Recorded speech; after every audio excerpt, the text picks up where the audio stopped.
Hello mga kananay! Samahan niyo naman ako dito sa aking cooking serye. Bilang isang nanay, ito na yata yung pinaka-struggle ko. Yung mag-isip araw-araw kung anong uulamin. Ganon din ba kayo mga kananay?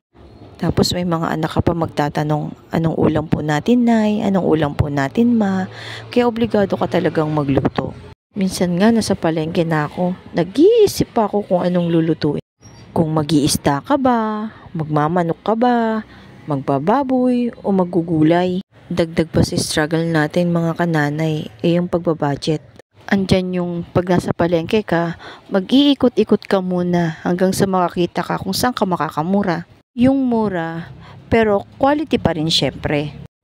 Hindi naman kasi lahat may sobra-sobrang budget. Pero kahit ganun, pasalamat pa rin tayo. Kasi meron tayong naiiluluto at naiihain sa hapag para sa pamilya natin. O siya mga kananay, dami ko ng kwento. Magluluto lang naman ako ng kinamatisang baboy. Inumpisahan ko na pala diyang igisa yung bawang, sibuyas at saka kamatis. At nang magisa na, hinulog ko na yung karne ng baboy. Pagkaraan ng ilang minuto, nagisa na rin yung baboy natin mga kananay. Inumpisahan ko na rin siyang lagyan ng pampalasa dyan. Instead of asin, nilagyan ko na siya ng bagoong alamang. Lagyan ko na rin ng paminta at seasoning. Kasi mga kananay, yung gisang-gisa yung karne, mapamanok man yan o mapababoy, para dun kasi lumalabas yung totoong lasa ng karne. Sabagay, iba-iba naman tayo ng way sa pagluluto.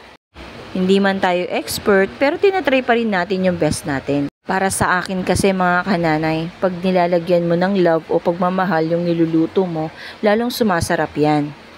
O ayan na mga kananay, luto ng ating kinamatisang baboy na nilagyan natin ng pechay na gulay.